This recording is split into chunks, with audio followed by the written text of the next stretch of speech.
Oke, shalom teman-teman semuanya. Senang hari ini bisa ketemu by YouTube ya. Hari ini kita akan sama-sama belajar melalui YouTube dan berharap teman-teman menguasainya supaya nanti ketika kita di kelas kita lebih banyak berdiskusi. Ya, jadi untuk materi secara umum dan prinsip-prinsipnya nanti akan saya jelaskan di YouTube. Tetapi diskusi, lalu praktek di lapangan, bagaimana keadaan di lapangan, saya sih berharap di kelas kita akan bahas itu. Jadi di kelas kita nggak lagi bahas mengenai teori-teori, itu udah teman-teman dapatkan melalui YouTube, tetapi di kelas kita lebih kepada hal-hal praktis, khususnya teman-teman di lapangan. Bagaimana supaya gereja atau komunitas yang kita pegang bertumbuh kepada 3 hal ya, ingat 3 hal, kuantitas, kualitas, dan juga geografis. Ya walaupun memang ada namanya pertumbuhan secara alamiah, tetapi untuk kita menunggu pertumbuhan alamiah itu butuh waktu yang lama. Yang kita usahakan yang 3 ini. Ya pertumbuhan alamiah sebenarnya nggak perlu kita capek-capek sebenarnya. Pasti akan tumbuh dengan semestinya, otomatis, tetapi waktunya yang lama. Nah, oke, mari kita lihat hari ini kita akan belajar bagaimana pilar daripada pertumbuhan gereja. Ya, memang ada namanya pondasi. Kalau teman-teman tahu nama bangunan ada pondasi, pilar, lalu atap. Ya, di sini kita sudah membangun bagaimana pondasi. Ya, kita udah beberapa kali ketemu tentang pondasi, bagaimana harusnya konsep pertumbuhan gereja itu. Nah, sekarang kita coba narik kepada pilarnya. Nah, pilar ini tembok-tembok atau bisa dibilang tiang-tiang. Tanpa tiang ini maka bangunannya akan roboh. Nah, jadi penting sekali tiang-tiang ini dikuatkan dan ada di dalam bangunan pertumbuhan gereja. Nah, sambil teman-teman juga membaca, mengikuti materi ini, sudah mulai nih buat pertanyaan. Karena kita ingin meneliti di lapangan, pengen kita lihat data di lapangan, kira-kira apa sih masalah pertumbuhan gereja dan apa yang harus kita berikan solusi.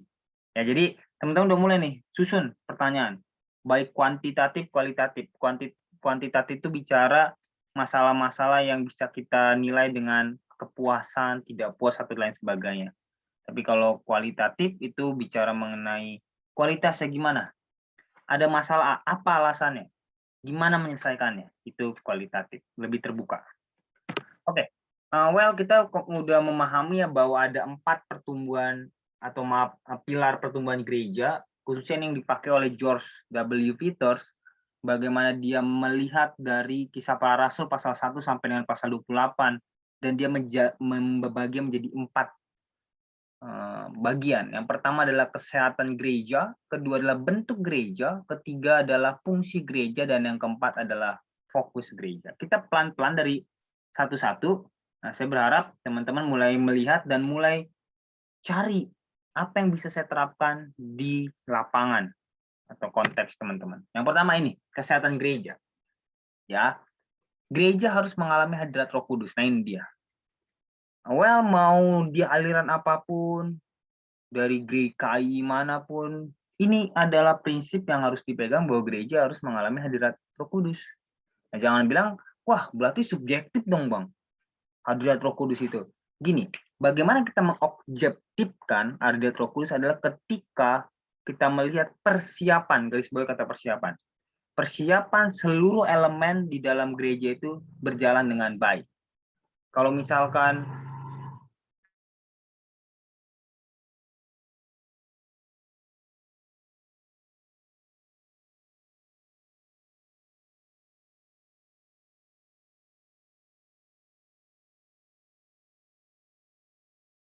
ya jadi itu ya, melihatnya adalah dari mana? Dari persiapannya. Nah, kita selalu anti dengan persiapan. Kita berkata bahwa kita hanya butuh Roh Kudus di atas mimbar, tidak di persiapan. Justru Roh Kudus juga bekerja dan semestinya Roh Kudus bekerja di persiapan. Kalau ada yang salah, udah Roh Kudus ingetin. Roh Kudus bukan tukang apa ya, tukang salah dulu deh lu, baru nanti gue perbaiki, nggak kayak begitu. Justru bagaimana dia meminimalisir kesalahan yang kita buat. Kalau dia yang ngerjain pribadi Yesus ya udah sempurna. Tapi kan kita kan manusia yang kerap kali banyak errornya. Nah, errornya itu harusnya dikurangi di persiapan. Jadi, bagaimana menilai gereja itu sehat? Hadirat Roh Kudus. Bagaimana kita tahu hadirat Roh Kudus itu kuat di gereja? Persiapan. Gitu ya. Yang kedua, gereja harus memiliki satu iman atau prinsip pengajaran. Nah ini, kalau di satu gereja beda pengajaran, pasti tuh gereja akan hancur. Yang satu ngomong A, yang satu ngomong B. Pendeta yang satu bilang didik anak dengan rotan kasih, pendeta yang satu bilang saya nggak pernah pukul anak. Ya udah, ngaco pengajarannya. Ya, kode pengajarannya berbeda, udah pasti itu nggak cepat atau lambat gereja pecah. Ya, makanya gereja itu satu pengajaran, baik gembala, baik juga full timer, baik pengkhotbah satu pengajaran. Nah, kalau kita tarik kepada gereja-gereja lokal, ada gereja-gereja lokal yang membiarkan pendeta luar datang tanpa perlu screening. Screening itu apa ya? Apa tuh namanya itu? Disaring, ya, tanpa perlu disaring. Akhirnya apa? Pengajarannya beda. Pendeta yang satu bilang, ayo kembalikan perpuluhan. Ya kita setuju kan? Tapi pendeta lain enggak. Perpuluhan udah nggak ada lagi, itu perjanjian lama. Nah loh, yang kasihan siapa? Jemaat. Bingung mereka. Ya, makanya penting sekali satu pengajaran. Baik hal yang doktrin, baik hal yang praktis. Supaya tidak terjadi kebingungan. Yang ketiga, gereja sehat harus menundukkan diri kepada satu pemimpin. Nah ini dia. Jadi ketika kita mendorong jemaat untuk menghormati kita sebagai pemimpin, bukan semata-mata supaya kita punya harga diri naik. Enggak, tetapi supaya gereja itu bertumbuh dan sehat. Coba cek, gereja-gereja menghormati pemimpinnya sehat. Tapi gereja-gereja yang sok-sokan melawan pemimpinnya, ngerasa lebih pintar daripada pemimpinnya, ambruk, nggak bakal bertumbuh yang tiga tadi. Kualitas, kuantitas, geografis nggak bertumbuh. Kenapa?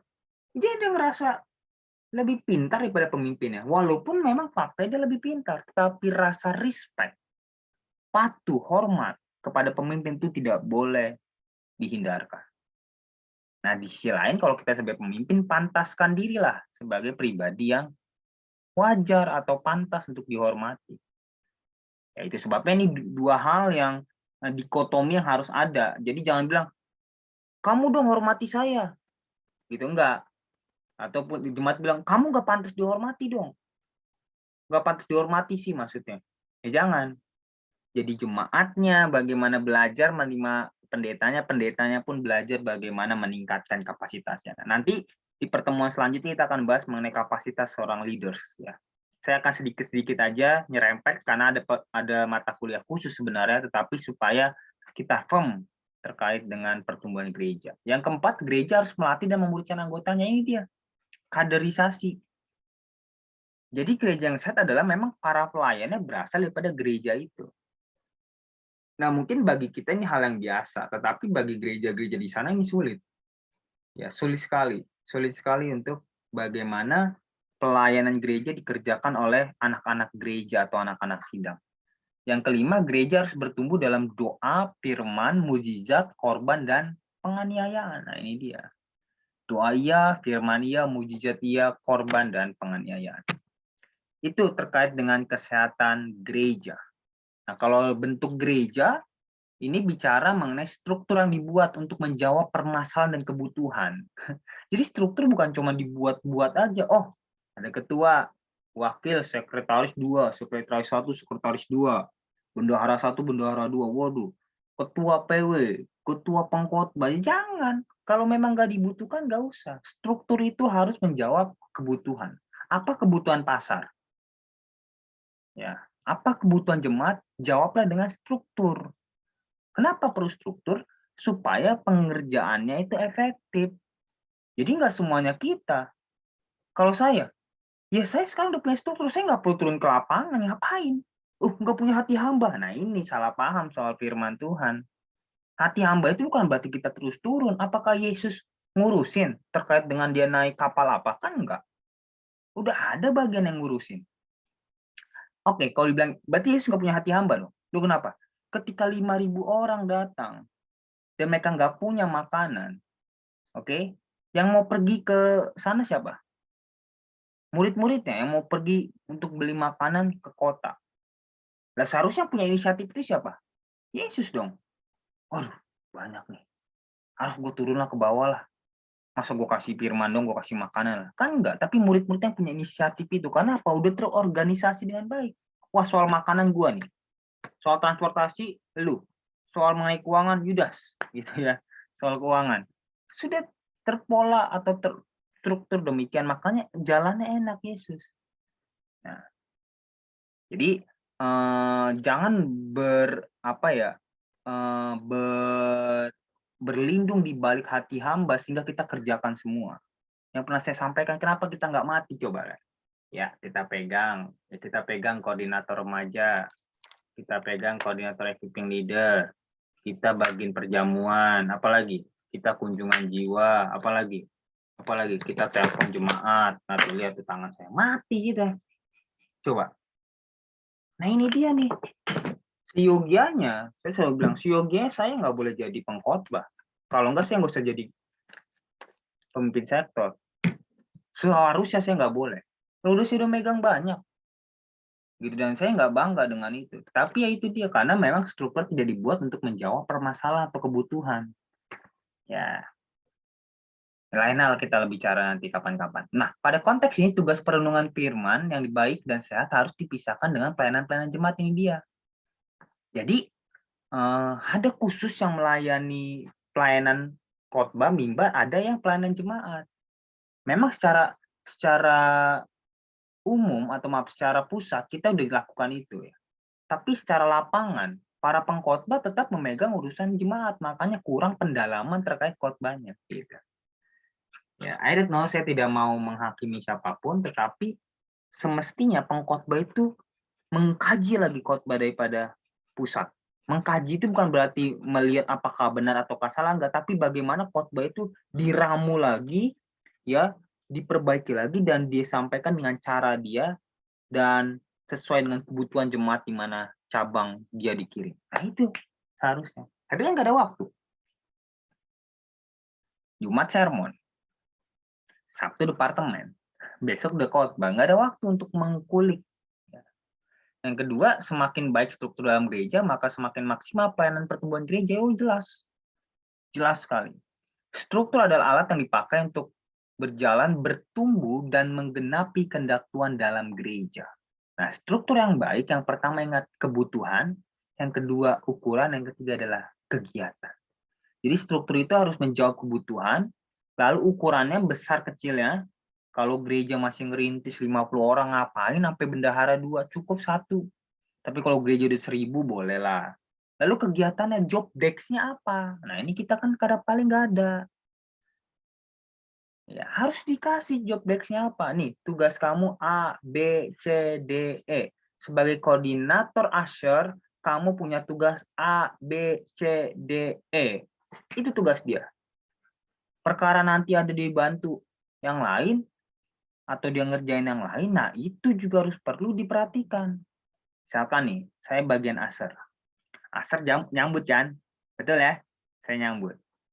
Tetapi ada satu kasus di mana tidak ada keamanan.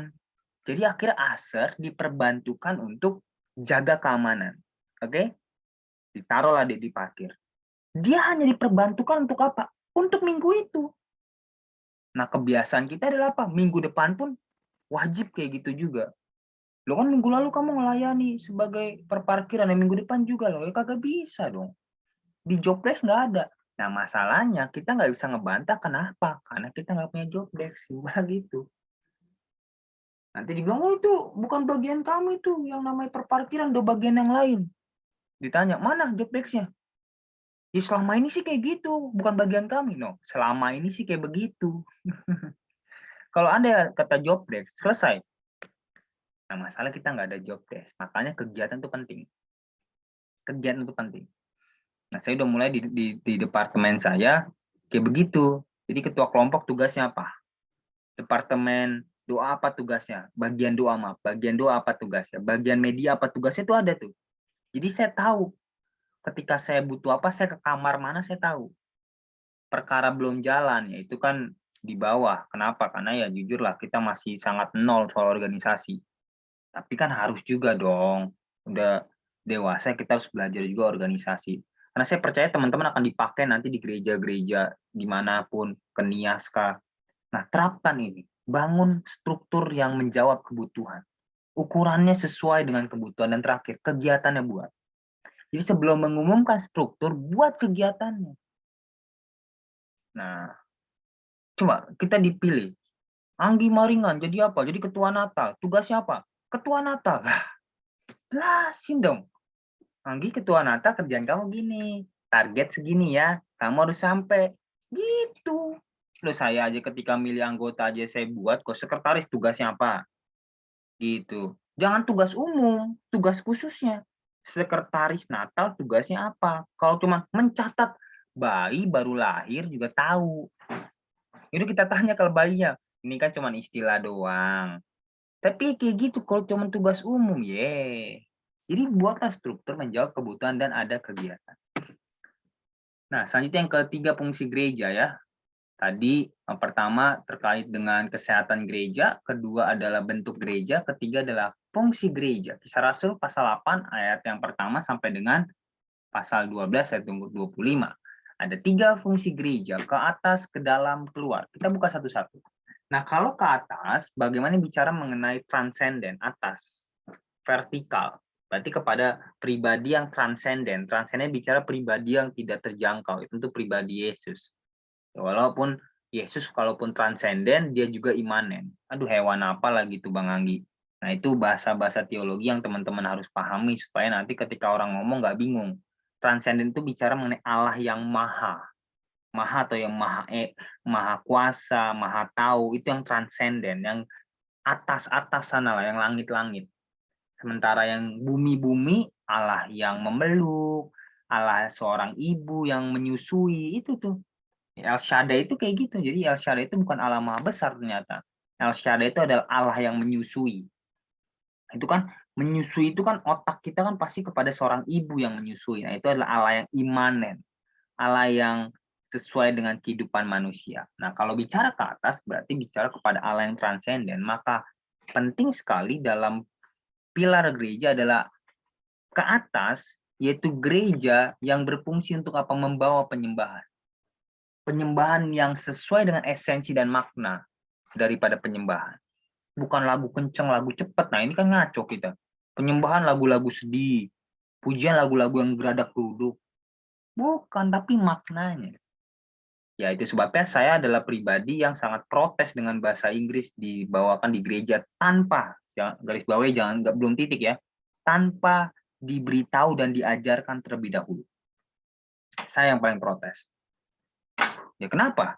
Karena kita sama aja menyuruh jemaat cuma cuap-cuap. Tepuk tangan nggak ngerti arah. Padahal bukan itu, sekali lagi. Kalau memang esensi pujian penyembahan hanya tepuk tangan, oke, nggak masalah dong. Esensi pujian penyembahan tepuk tangan dan angkat tangan, oke, nggak masalah. Lagu bahasa Korea pun silakan. Bahkan Cina sekalian, bahasa Arab pun silakan, keren. Orang ada, jangan kalian bilang, bahasa itu nggak ada urusan dengan agama. Bahasa itu urusannya dengan memang bangsa. Jadi jangan labelkan orang Kristen bahasanya bahasa Ibrani, kagak, itu bahasa suatu bangsa bukan bahasa agama ya. Nah, kalau mau cuman angkat tangan ya kayak gitu. Saya suka lagi ada dengar video apa namanya itu lagu dari orang Spain ya, Spanyol anak kecil nyanyi seru banget. Tetetetetet, tenenetetet. Ya udahlah mari kita musik Spanyol. Artinya apa? Bodoh amat. Yang penting kan angkat tangan. Itu kan salah. Sebab pujian penyembahan bukan daripada musik kencang, musik cepat, tetapi daripada esensi liriknya.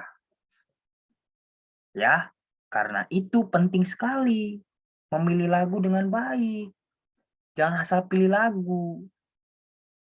Khotbahnya tentang perubahan karakter, tapi lagunya kiranya Tuhan memberkati aku, nggak nyambung, melimpah-limpah.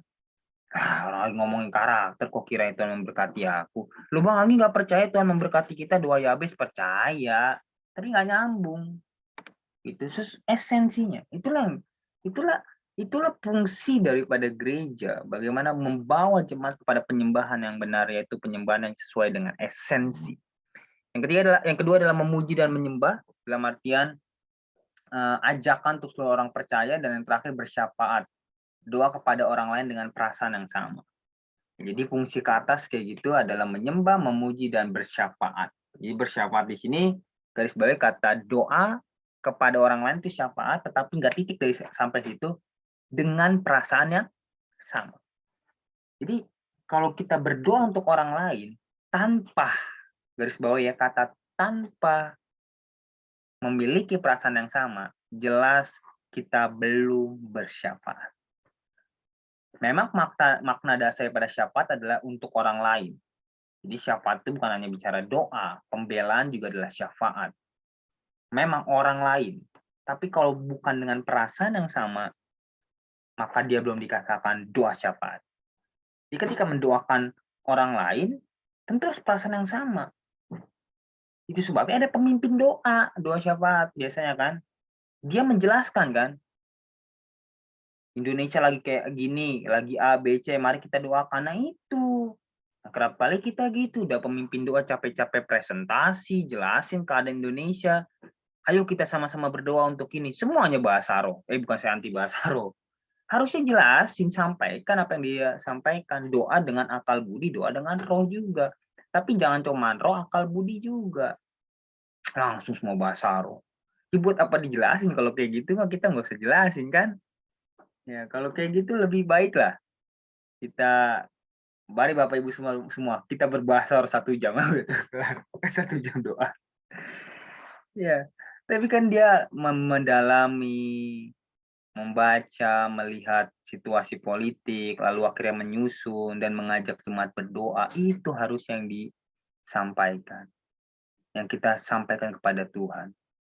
Makanya dia mengkaji supaya apa jemaat ngerti Tuhan, kiranya jemaat ngerti apa maksud daripada doa ini, supaya ketika dia angkat tangan doanya terarah, supaya tidak seperti yang Paulus katakan, aku menjadi sembarang petinju yang meninju sembarangan, aku nggak mau, tapi aku meninju tepat kepada doa yang dibutuhkan.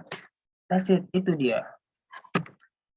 Ya, kalau itu yang tadi yang ke atas, ke dalam gereja itu persekutuan.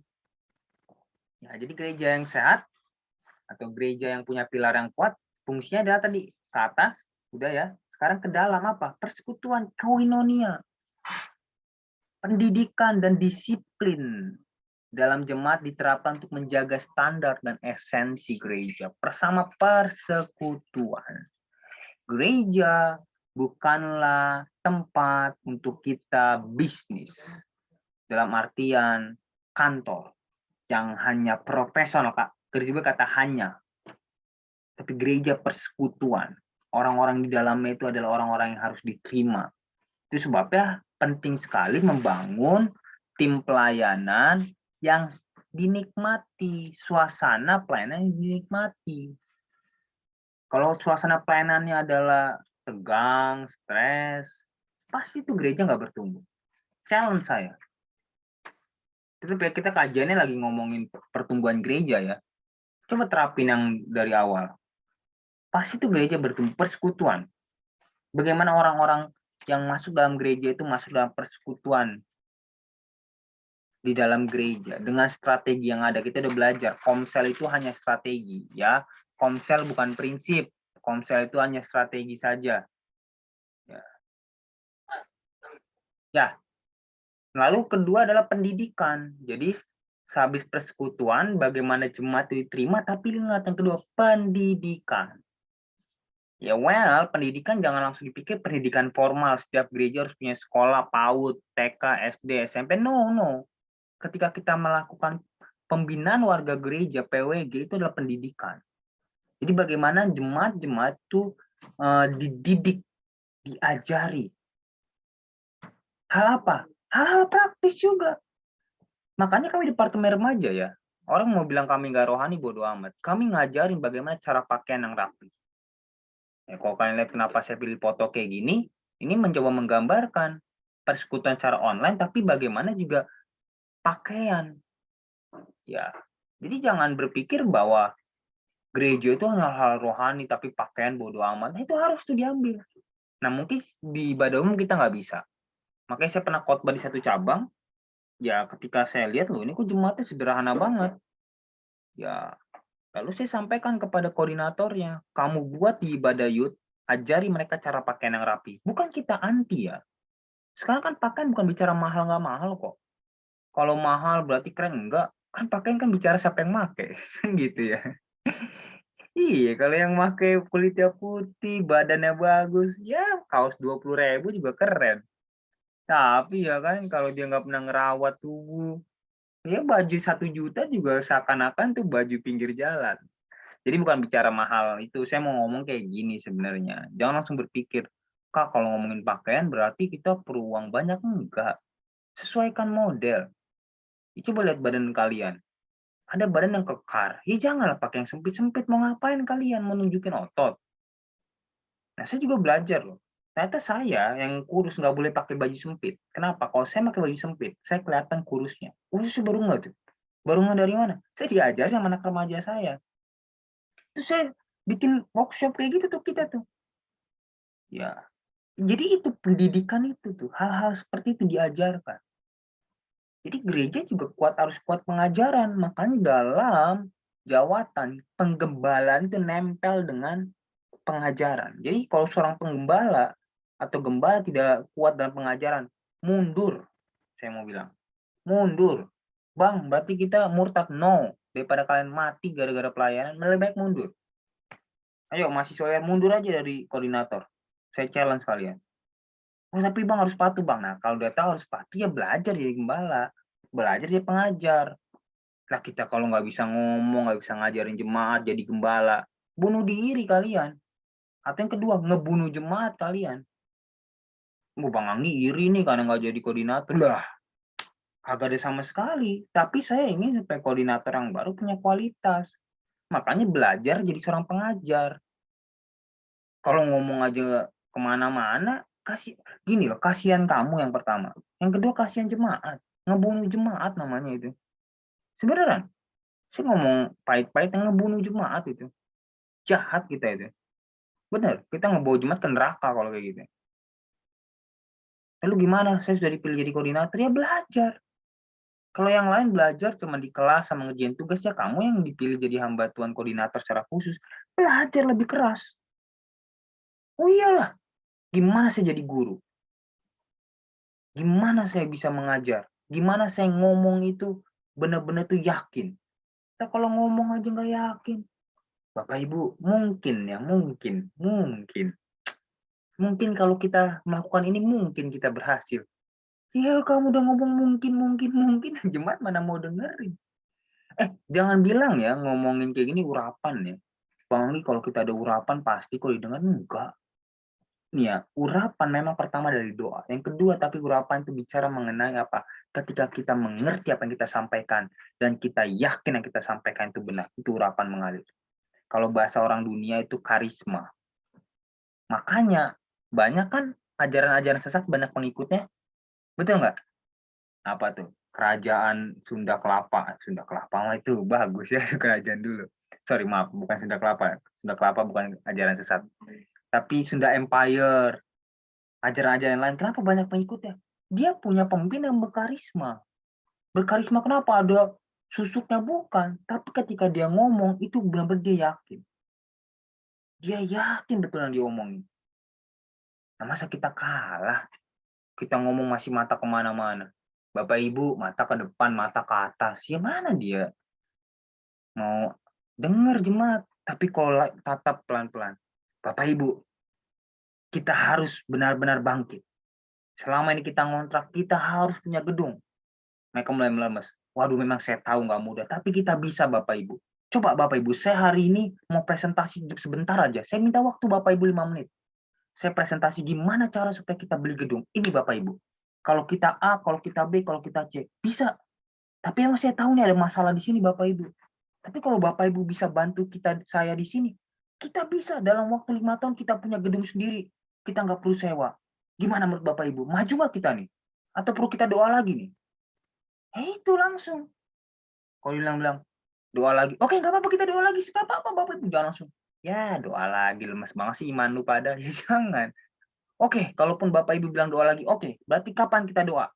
Minimal, mereka mau bareng-bareng doa. Betul nggak? Ya, daripada kita akan bangun gedung.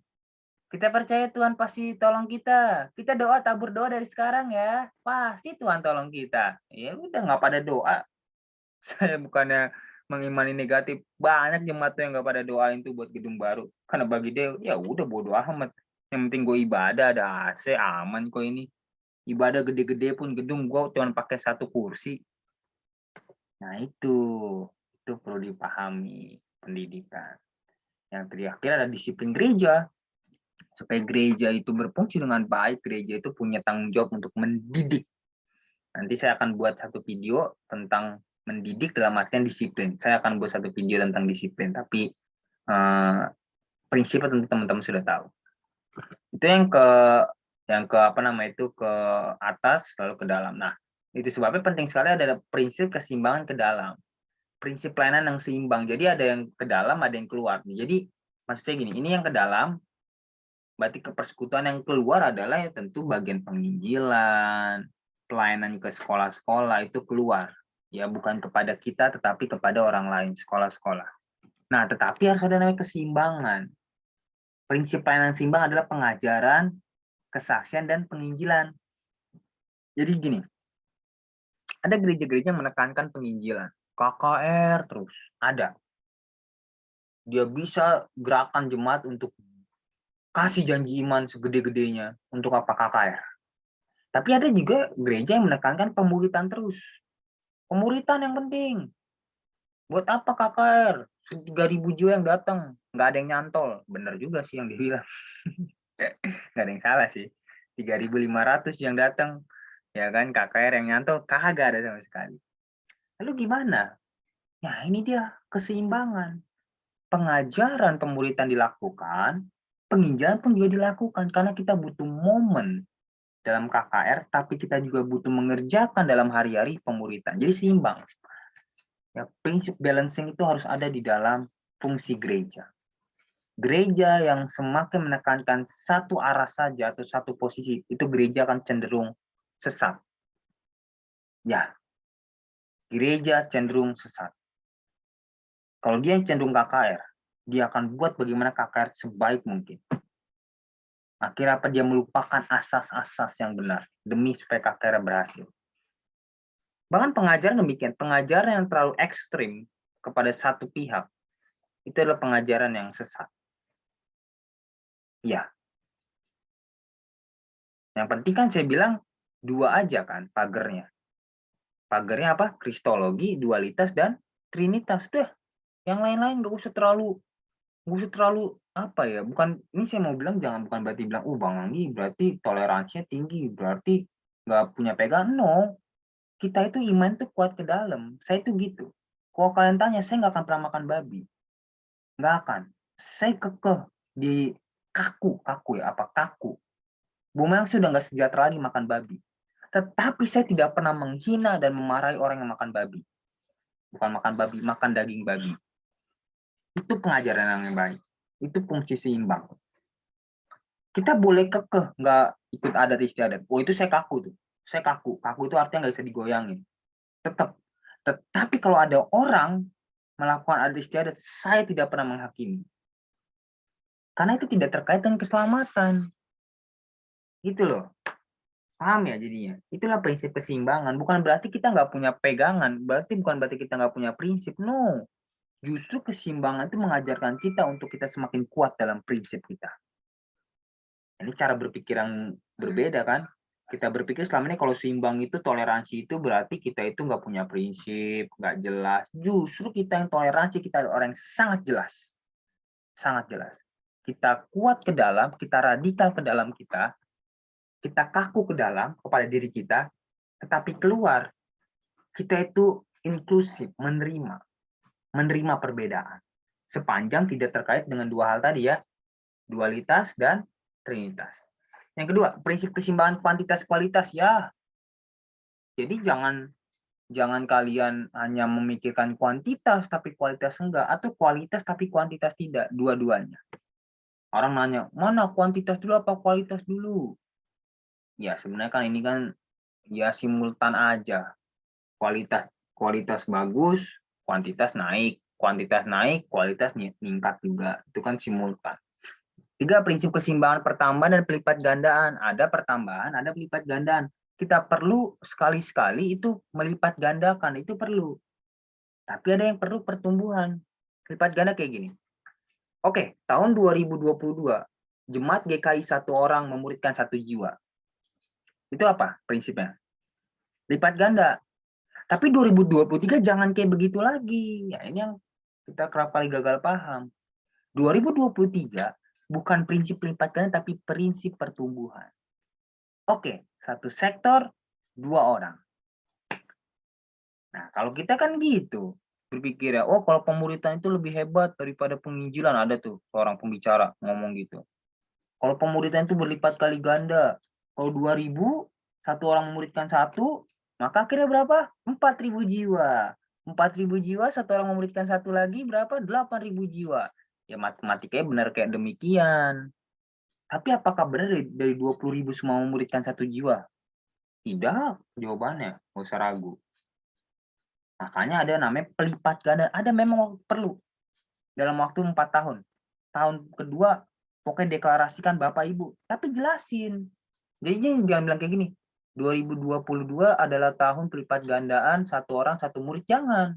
Tapi kasih tahu, Bapak Ibu, dalam tahun 2021, 2022, 2023, 2024, dari 4 tahun ini, ada 1 tahun kita harus berlipat kali ganda, yaitu di tahun 2023.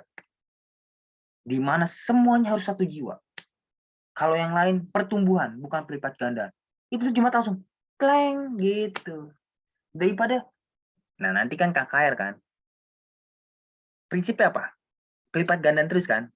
Satu orang bawa 2 jiwa. Kalau anggota 100, berarti ntar datang jiwa baru 200. 200 tambah 100, 300. Muat deh satu KKR Gedung Rema. Sepi. Sepi. Karena prinsipnya pelipat gandaan terus, bukan pertumbuhan. Nah, semestinya dua ini seimbang. Kadang kita pelipat gandaan, kadang pertumbuhan. Apa pertumbuhan? Kalau pertumbuhan gini buat KKR. Anggota 100. Bukan ditargetkan satu orang bawa satu, tapi anggota itu ditargetkan bawa 20 orang. Itu yang namanya pertumbuhan. Loh, dari 100 orang bawa 20 orang doang, dikit sekali. Berarti kita membiarkan orang lain gak menginjil. Nah, itu dia salah paham. Nah, kan bisa tim, kerjasama. Itu loh. Yang keempat, prinsip keseimbangan pemusatan dan pelipat gandaan. Yang kelima, prinsip penginjilan yang seimbang, cakupannya luas dan intensitas yang konstan. Yang keenam, prinsip hubungan yang seimbang. Ada yang perlu mandiri, ada yang perlu kerjasama. Maksudnya gini, tidak semua hal harus kita kerjakan bersama-sama. Ada yang harus kita lepas. Ya, saya sekarang sedang memegang departemen remaja. Ada hal yang memang saya kerjasama, tapi ada hal yang sudah saya lepas. Jadi jangan langsung berpikir gini, oke, saya lepas, selesai ya. Enggak. Sekali lagi seimbang. Ya, jadi yang pikir gini, atau berpikir gini, oke, sekarang saya jadi koordinator. Saya harus kerjasama terus dengan anggota saya. Sampai nanti bisa saya lepas. Jangan. Dari selama proses, ada yang perlu dilepas. Oke, bagian bendahara udah lah, nggak usah saya ngurusin lagi, misalkan gitu. Saya udah percaya sama kamu, lepas sudah. Gimana kamu menghasilkan uang? Ingat, bendahara bukan hanya terkait ngumpulin uang juga sebenarnya, kalau mau challenge gitu kan. Tapi dia berpikir juga gimana sumber dana, semestinya gitu. Jadi seimbang ya, lihat ya keseimbangannya ya. Sehingga gereja berfungsi dengan baik. Nah itu, gereja keluar, tadi sudah saya sampaikan, oh ini PowerPoint-nya kebalik nih kan. Itu tadi cara berpikirnya gini ya teman-teman. Ini ke dalam, ini keluar, ya pelayanan keluar, penginjilan, kesaksian, pengajaran, pembuktian dalam hidup sehari-hari. Nah inilah keseimbangannya. Bagaimana yang tadi ke dalam dan yang keluar diseimbangkan dengan prinsip ini. Nah prinsip keseimbangan keluar sekarang. Tadi prinsip keseimbangan keluar adalah bertumbuh sampai ke tingkat di mana keadaan introvert sampai ekstrovert. Artinya gereja itu tidak lagi introvert kepada diri tapi ekstrovert. Yang kedua, berbagai tantangan dalam penyampaian Injil dapat diatasi. Itu adalah gereja yang baik, seimbang.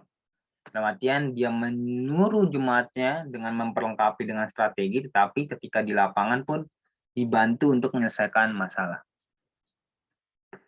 Lalu menjalankan fungsi dalam penginjilan yang intensif dan ekstensif. Semua anggota dari komunitas itu dikerahkan, nah lihat, dikerahkan dan diajar ikut melayani secara berkelanjutan. Baik dalam berdoa, berbagai sesuatu, bersaksi, dan memberitakan Injil. I think anak-anak ya lalu udah sangat ahli di sini ya. Ini saya hanya menyampaikan prinsipnya saja. Ladang yang ditaburi telah disiapkan baik dalam apa? Ya, 4D ya. doa, daya, dana, data. Jadi 4 ini jangan diputus. Kita doa dulu yuk, jangan. Nah, tapi ini berjalan bersama, doanya jalan, dayanya dipersiapkan, dananya dikumpulkan, datanya dikumpulkan. Oke. Ya, jadi ketika kita mau expand, misalkan mau bangun gereja, doa toh, doa. Tapi sambil doa, ketika kita doa, siapkan juga siapa nih orang yang di sana. Udah mulai. Dananya butuh berapa? Apa sumbernya? Data.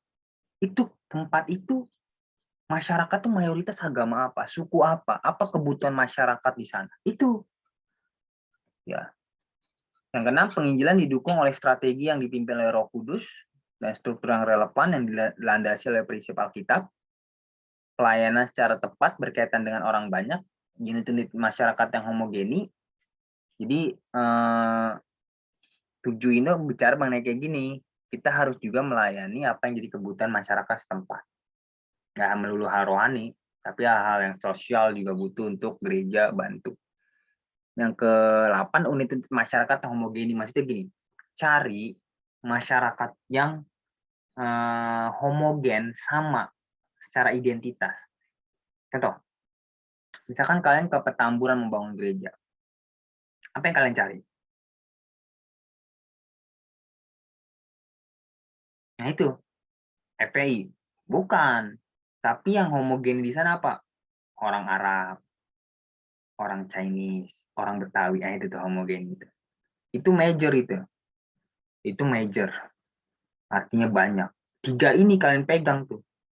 Deketin tuh 3 suku itu. Nah itu aman tuh. Ngomong sama orang Arab diterima. Ngomong sama orang Chinese apalagi diterima. Ngomong sama orang Betawi sana diterima. Udah tuh. Nggak sulit untuk bagaimana menginjil dan membangun gereja. Yang ke-9, menggerakkan abdi-abdi Allah terbaik. Ya, yang paling berpengalaman dan paling ahli. Jadi udah penginjil aja yang benar-benar ahli. Memang ada namanya jawatan penginjilan, ada yang namanya tugas penginjilan. Tugas penginjilan adalah bagi seluruh orang percaya. Saya pun demikian. Tetapi saya sadari bahwa saya tidak jago. Saya tidak punya karunia menginjil, tapi saya tetap menginjil. Sebisa yang saya lakukan. Bahkan sebenarnya saya termasuk penginjil juga ternyata. Ketika saya mempersiapkan orang untuk menginjil, saya adalah penginjil juga. Walaupun tetap saya juga harus menginjil secara langsung. Tapi ada memang mereka yang punya karunia. Itu nggak bisa dibuat-buat, jago banget. Jago banget. Nah inilah yang perlu dicari yang ahli. Yang ke-10, pelayanan tim yang dipantau oleh kepemimpinan. Ya, sampai jauh ini ada pertanyaan. Kalau ada pertanyaan boleh sampaikan di kolom chat untuk kita sama-sama diskusikan. Oke, ya. Jadi dari 3 itu, coba kira-kira teman-teman lihat di komunitas atau gereja teman-teman. Baik KKS sekalipun lihat itu. Jadi jangan langsung berpikir, oh ini diterapkan kepada gereja atau cabang, tidak. Di KKS yang hanya 2, 3, sampai 5 orang pun lihat apakah fungsinya berjalan, strukturnya berjalan, lalu apakah kesehatan gereja berjalan? Ya. Oh kalau KKS gimana? Simpelnya KKS gini, antara pemimpin KKS dan pemimpin sektor dan pemimpin wilayah dan sidang itu nggak beda informasi. Gitu ya. Itu salah satu strategi kesehatan gereja. Kita lanjutkan pada bagian terakhir ya ini, terkait dengan fokus gereja. Fokus dari gereja adalah untuk mengamalkan pemahaman Trinitas ya, Trinitas ya. Yang kedua adalah amanat agung. Yang ketiga karya Roh Kudus, karena memang ini George Peters adalah seorang Pentakosta juga, bahkan dia karismatik, movement sekali dia. Dan terakhir tujuan Tuhan di dunia ini. Jadi fokusnya harus dijelaskan kepada ini. Kalaupun memang kita membantu hubungan dengan pemerintah, itu hanyalah sempalan saja, bukan utama fokusnya. Karena kalau fokus kita adalah membangun hubungan dengan pemerintah, maka tidak bisa kita laksanakan ini. Nah, kalaupun kita membangun hubungan dengan pemerintah itu dalam rangka untuk mencapai fokus ini. Supaya amanat agung berjalan dengan baik, dan tujuan Tuhan di muka bumi ini untuk mentransformasi manusia-manusia itu berjalan dengan baik. Nah, di dalam fokus gereja ini, kita juga harus memahami bahwa setiap gereja lokal punya fokus atau tujuan spesifik yang kita tidak boleh samakan satu dengan yang lain. Makanya saya setuju dengan apa yang disampaikan oleh Quarren dalam buku The Purpose Driven Church. Gereja lokal memiliki tujuan secara spesifik. Fokus setiap gereja tidak dapat disampaikan dengan atau digeneralisir, diumumkan, namun tetap terdapat keseimbangan. Maksudnya gini dia berbilang kayak gini. Setiap gereja punya fokusnya masing-masing. Dan kita nggak boleh protes. Ada gereja-gereja yang menekankan terkait dengan penginjilan, GKI. Ada gereja yang menekankan pengajaran, Reform. Ada gereja yang menekankan keluarga, GBWTC, Glow. Itu nggak masalah. Tetapi ingat, harus ada prinsip keseimbangan. Bukan berarti gara-gara menekankan penginjilan, anak dilupakan. Halo? Itu kan zaman bahla, kisah masa lalu. Penginjilan, amat agung, itu tujuan kita di dunia ini. Tapi keluarga dilupakan. Tapi ada gereja-gereja yang keluarga kacau. Kacau dalam arti apa? Ngomongin keluarga gila-gilaan. Itu tiap tahun, bahkan tiap bulan ada kegiatan supaya keluarga itu harmonis. Dan memang terasa. Saat itu gereja yang dipimpin oleh, bukan dipimpin, Allah yang dibimbing oleh Pak Jarod Wijanarko. Itu soal keluarga, saya 20 jempol kali sama mereka. Malu saya. Nah, tapi kalau teman-teman lihat kan, gereja kita kan sedang menyeimbangkan kan. Memang kita penginjilan, tetapi mulai masuk pengajaran. Kita udah mulai bergeser loh ke pengajaran. Ya, kalau ditanya presentasinya, itu pengajaran itu bisa sampai 70%. 60-70% kita udah bergeser. Enggak lagi di penginjilan. Kok bisa ya? Nah, ini kalau teman-teman peka dan juga kritis melihatnya, kita sudah bergeser ke sana. Tetapi kan ketika kita sudah bergeser kepada pengajaran, bukan berarti penginjilan kita lupakan kan. Ya, ada gereja-gereja GKI masih kuat dengan penginjilan, makanya khotbahnya pergi jadikan bangsa murid.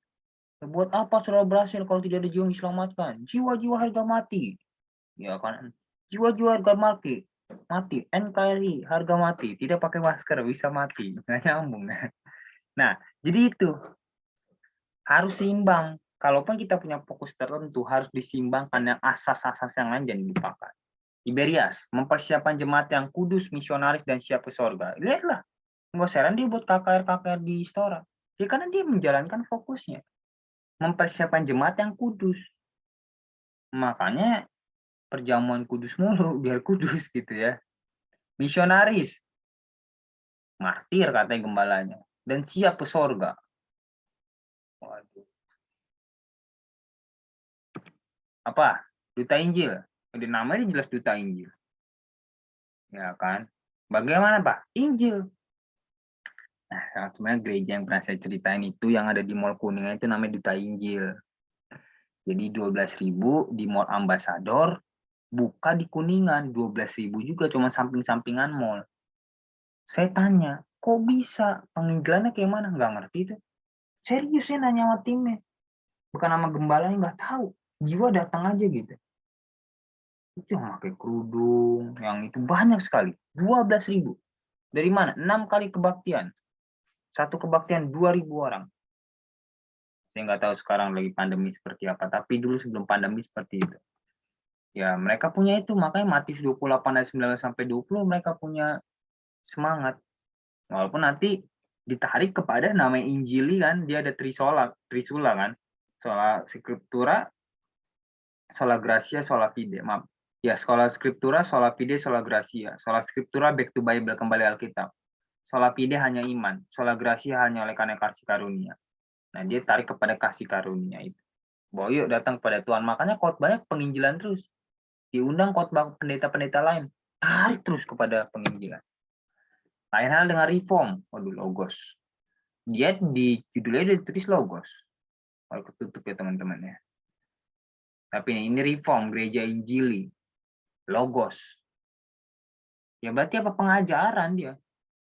Ya, reformer kami percaya pada teologi yang berbasis kedaulatan Allah dan berusaha sekuat tenaga untuk menegakkan otoritas Alkitab. Jadi Alkitab back to Bible banget. Gak usah lah bahas-bahas soal kayak Bang Anggi itu, bahas mengenai keadilan, bahas mengenai kemiskinan, gak usah. Apa yang dikatakan Alkitab aja udah dibongkar. Nah, itu orang Injili banget itu. Makanya orang Injili membosankan sebenarnya. Orang Reform itu membosankan, itu aja yang dikulik, muter-muter situ doang. Tapi sekali lagi, kita juga harus menghormati bahwa setiap gereja punya fokus. Namun jangan, ini dia, jangan tidak seimbang.